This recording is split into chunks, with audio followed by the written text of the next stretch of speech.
ክቡራን አድማጮች ማምሻውን በደረሰን ሰበር መረጃ ተጠልፌያለሁ ስትል ዕውቋ ዘማሪ ሶፊያ ሽባባው ገለጸች። እኔ ትንሽ ነገር ብናገር እንኳን ወዲያው መነጋገሪያና ውዝግብ ስለሚሆንብኝ ነው እንደዚህ ዝም ያልኩት፣ እባካችሁ በጸሎታችሁ አስቡኝም ብላለች። ውድ ጓደኞቼ ከተወሰነ ጊዜ በፊት ከማህበራዊ ሚዲያ ርቄ በጸሎትና በግል ጉዳዮች ላይ ትኩረት አድርጌ እየሰራው ነበር። ነገር ግን ከቅርብ ቀናት ወዲህ የዋትስአፕ ቁጥሬ በጠላፊዎች ተወስዶ ከቁጥሬ ውጪ ሆኗልም ብላለች። እንደሚታወቀው እኔ ትንሽ ነገር ብናገር እንኳን ውዝግብ ይፈጠራል። ብዙ ሰዎች የራሳቸው ችግር እያለባቸው የኔ ጉዳይ መነጋገሪያ እንዲሆን አልፈልግም።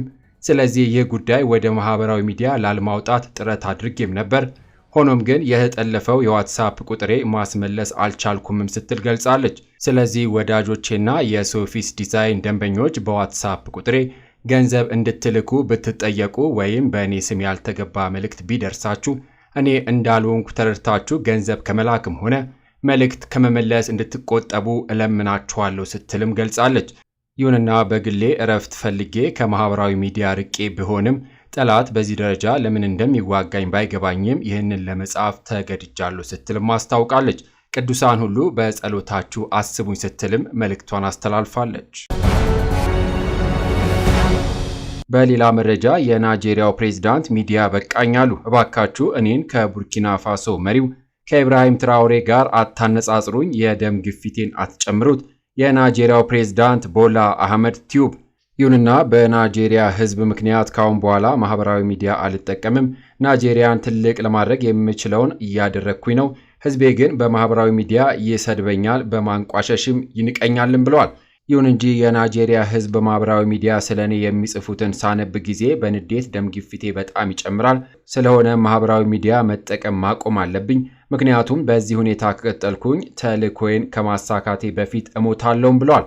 ምንም እንኳን ለናይጄሪያ የሚበጃትን መልካም ስራ ብሰራም በእውነቱ ልቤ ተሰብሯል። ከሌሎች ፕሬዝዳንቶች እያነጻጸሩ ምንም እንዳልሰራ መሪም ያደርጉኛል።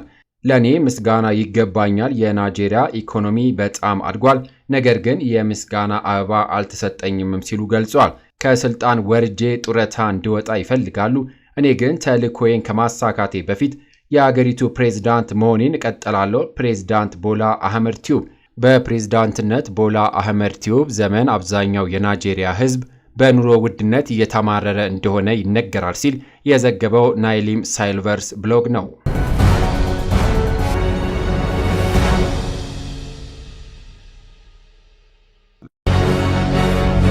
ክቡራን አድማጮች ከሀገር ውስጥ ከውጭ ለሰዓቱ ብታደምጧቸው ብለን የመራርንላችሁ ዘገባዎች እነዚህን ይመስሉ ነበረ። ከሰዓታት በኋላ በሌሎች በአዳዲስ ዘገባዎች እስከምንገናኝ ለሌሎች ለአዲስ መረጃዎች ተጨማሪ ትሩዝ ኢትዮጵያ ሶሻል ሚዲያን ሰብስክራይብ በማድረግ ቤተሰብ እንድትሆኑ ጋብዞታለሁ። በያለንበት የዓለም ዳርቻ ቸር እንቆይ።